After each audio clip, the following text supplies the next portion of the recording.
اگر کسی بندے کا دل دکھے میں اولاً معذرت خواہ ہوں، لیکن میں بات کر رہا ہوں اللہ کے لیے کر رہا ہوں، آپ کی شرمندگی کے لیے نہیں کر رہا۔ میرے دوستو، کیا میرے نبی پاک کی اس قربانی کا یہی صلہ ہے کہ ہم اپنی شکلیں رسول اللہ کی شکل کی مخالفت میں بنا لیں؟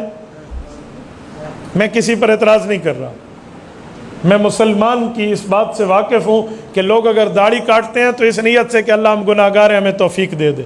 میں بھی ان کے لیے دعا کرتا ہوں اللہ ان سب کو توفیق عطا فرمائے، لیکن کیا یہی صلہ ہے؟ آپ کو پتہ ہے یہ رسول اللہ صلی اللہ علیہ وسلم کے چہرہ مبارک جو ہے، یہ اس کا مقام کیا ہے، اس کا مرتبہ کیا ہے؟ آؤ میں مرتبہ بتا رہا ہوں۔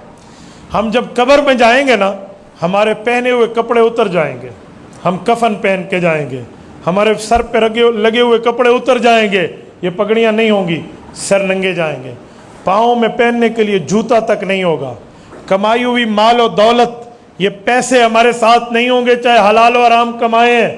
جس اولاد کے لیے ہم کیا سے کیا نہیں کرتے، ان میں سے کوئی ہمارے ساتھ نہیں جائے گا۔ وہ الٹا کہیں گے قبر کی یہ جگہ کھل گئی ہے، اسے بھی بند کر دو۔ یہ سارے ہمیں مٹی تلے دبا کر جائیں گے۔ ادھر رب کے دو فرشتے آئیں گے، حدیث پاک میں ہے اذا اقبر المیت اتاہ ملکان، دو فرشتے آئیں گے، اٹھ کر ہم سے سوالات و جوابات کریں گے۔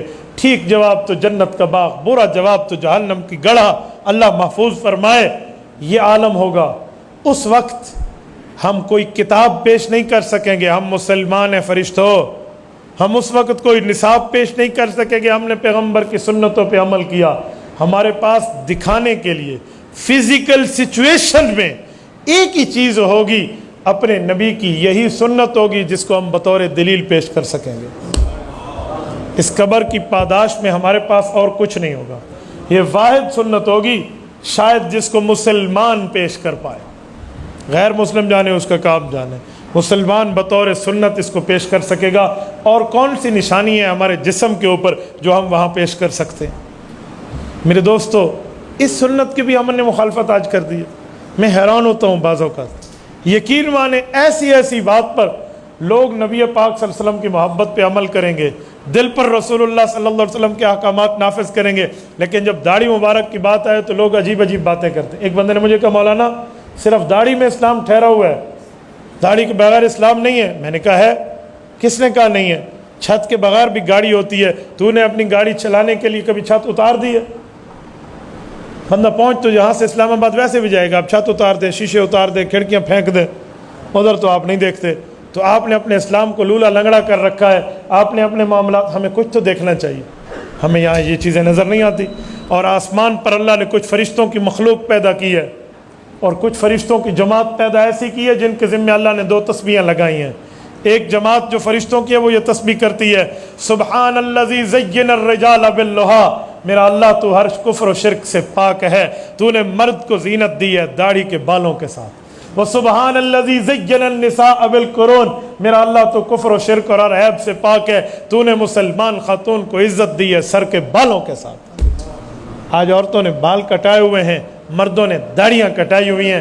میرے دوستو، ایمان سے ہمیں بتائے کیا ہم نبی پاک صلی اللہ علیہ وسلم کی ان قربانیوں کا بدلہ یہی دے رہے ہیں؟ ہم یہی دے رہے ہیں؟ اوے ہمارے پاس نیکیاں نہیں ہیں، ہمارے پاس وہ اعمال نہیں ہیں جس کی طاقت پہ ہم کہیں کہ ہم بخشے جائیں گے، ہمارے پاس وہ کچھ نہیں ہے۔ ہمیں صرف پیغمبر کی سفارش کی مانگ ہے، ہمیں رسول اللہ کی شفاعت کی امید ہے، اور وہ شفاعت لینے ہم کس منہ سے جائیں گے؟ کس منہ سے جائیں گے؟ میرے دوستو، رسول اکرم صلی اللہ علیہ وآلہ وسلم سمیت 1,24,000 انبیاء کی داڑیاں، پیغمبر علیہ السلام کے صدیق اکبر سے لے کر 1,24,000 صحابہ اور اہل بیت کی داڑیاں، مجھے ایک نبی دکھا دیں، ایک صحابی اور اہل بیت میں سے کوئی بندہ دکھا دیں جو اس سنت کے بغیر ہو۔ عام طور پہ لوگ سمجھتے ہیں کہ یہ صرف سنت ہے، یہ وہ سنت نہیں ہے جس پر کبھی عمل کرو اور کبھی چھوڑ دو، بلکہ یہ سنت واجبہ ہے۔ کچھ سنتیں وہ ہوتی ہیں کبھی کرو کبھی نہ کرو۔ آپ عشاء سے پہلے 4 سنتیں پڑھیں یا نہ پڑھیں، پڑھیں تو ثواب ہے، نہ پڑھیں تو گناہ کوئی نہیں ہے کہ غیر مؤکدہ ہے۔ تو میرے دوستو، اگر آپ صبح کی سنت چھوڑ دیں تو وہ مؤکدہ ہے، تو وہ سنت واجبہ ہے، یہ سنت بھی سنت واجبہ ہے۔ تبارك الذي نزل الفرقان على عبده ليكون للعالمين نذيرا